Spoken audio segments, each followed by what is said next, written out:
Neovascular processes are a characteristic feature of several prevalent ocular pathologies, most prominently exudative age-related macular degeneration, or wet AMD for short, proliferative diabetic retinopathy, and retinopathy of prematurity.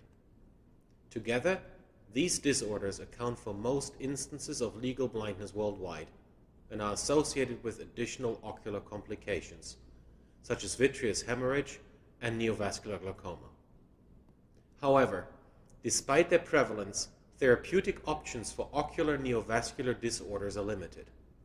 The current standard of care for neovascularization associated with AMD and proliferative diabetic retinopathy is the intravitreal injection of humanized antibodies directed against the critical mediator of angiogenesis and neovascularization, vascular endothelial growth factor, or VEGF. However, despite their efficacy in halting disease progression and improving functional vision, intravitreal injections are costly and far from being without risk. Complications can include infectious endophthalmitis, retinal detachment, and ocular hemorrhage.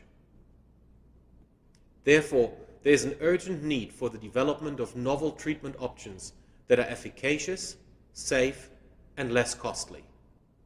In order to advance drug development for neovascular disorders, small animal models are of critical importance.